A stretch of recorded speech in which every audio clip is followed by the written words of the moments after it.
Kembali di Nusantara Terkini, pemirsa, Masjid Nasional Al-Akbar Surabaya melakukan pemanfaatan lahan di area luar masjid untuk pertanian. Terbaru, pemirsa, Masjid Al-Akbar mendirikan rumah kaca atau greenhouse untuk tanaman golden melon. Selain untuk pertanian, area luar masjid juga dimanfaatkan untuk ruang rekreasi serta edukasi. Dan berikut laporan reporter TV One Goldi Gumilang dan juru kamera Nur Rohman dari Masjid Nasional Al-Akbar Surabaya. Pemirsa, untuk masyarakat Surabaya yang datang menuju Masjid Nasional Al-Akbar Surabaya, tidak hanya untuk tempat beribadah. Di kawasan Komplek Masjid Nasional Al-Akbar Surabaya, ini didirikan urban farming yang di dalamnya terdapat media tanam, ada juga greenhouse dan juga hidroponik yang dapat digunakan untuk tempat rekreasi, untuk keluarga maupun tempat edukasi. Untuk lebih lengkapnya, kami akan ajak pemirsa untuk berbincang langsung dengan Pak Hilmi M. Nur selaku Humas dari Masjid Al-Akbar Surabaya. Selamat siang, Pak Hilmi. Selamat siang, Mas Doli. Pak Hilmi, di sini kan suasananya sejuk sekali nih. Bisa dijelasin sih urban farming itu sebenarnya seperti apa, Pak Hilmi? Urban farming itu berada di sisi timur Masjid Al-Akbar Surabaya, lokasinya 2000 meter persegi. Di dalam urban farming itu ada media tanam tanah, ada juga hidroponik, dan yang paling baru ada namanya greenhouse. Greenhouse itu ditanami golden melon. Kita bahas di greenhouse dulu nih, Pak Hilmi. Di greenhouse kan ditanami golden melon. Itu berapa jumlahnya, Pak Hilmi? Totalnya jumlahnya 1000-an lah ya. 1000 pohon itu kan. Dan insya Allah waktu 70 sampai 75 hari lah itu akan panen. Oke. Untuk sekarang prosesnya seperti apa, Pak Hilmi? Sekarang sudah masuk hari ke-28. Berarti masuk proses perkawinan. Antara bunga jantan dengan bunga betina.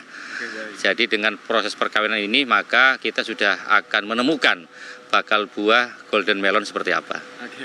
Itu buat yang di greenhouse ya, Pak Hilmi. Untuk yang lain ini ada tanaman apa aja yang ditanam di sini? Yang lain kita ada jeruk, ada terong, ada cabai, kemudian ada mangga, kemudian juga ada sawi.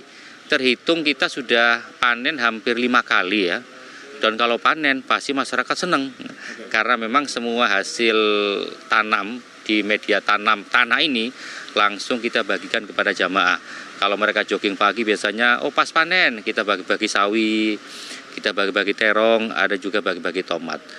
Jadi hasilnya tuh juga dibagikan langsung ke masyarakat ya, Pak Hilmi ya? Ya betul, jadi jamaah yang pas lewat gitu kan, pas lewat lagi jogging atau wisata sudah kita kemas dalam bentuk pakai bukan plastik ya semacam tempat untuk sayur-sayuran sudah kita ikat langsung kita bagi pada mereka.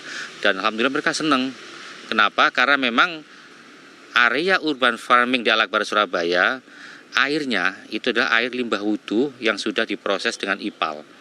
Sehingga dibersihkan, kemudian kita masukkan di sini, setelah IPAL menjadi media siram-siram. Jadi insya Allah barokah lah. Nah, selain sebagai wahana rekreasi juga dan juga edukasi, ini seperti apa bisa dijelaskan? Kan ini juga termasuk hal yang unik ini. Nggak banyak masjid yang seperti ini, Pak Hilmi. Jadi urban farming di Masjid Al-Akbar Surabaya selain sebagai media rekreasi lah ya, juga sebagai media edukasi. Banyak teman-teman mahasiswa kampus yang belajar ke Al-Akbar soal pertanian. Kemudian mereka selain ibadah juga mereka bisa belajar diskusi di area sini. Karena di area urban farming juga ada gazebo-nya, ada tempat duduknya, sehingga usai sholat mereka bisa belajar soal pertanian, juga bisa ngaji di sini. Tempatnya nyaman kok. Kalau pas ngaji, pas rekreasi, giliran panen kan dapat rezeki gitu kan. Baik, terima kasih banyak Pak Hilmi atas waktunya. Itu tadi pemirsa, bincang-bincang kami dengan Hilmi M. Nur selaku dari Humas Masjid Nasional Al-Akbar Surabaya. Memang di lokasi ini tergolong enak ataupun sejuk untuk digunakan tempat rekreasi maupun edukasi. Selain datang ke Masjid Al-Akbar untuk beribadah, masyarakat di Surabaya maupun sekitar Surabaya dapat juga berkunjung ke kawasan urban farming untuk menikmati suasana pertanian yang berada di kawasan Masjid Al-Akbar Surabaya. Dari Surabaya, Jawa Timur, Goldi Gumilang, Nur Rohman, TV One mengabarkan.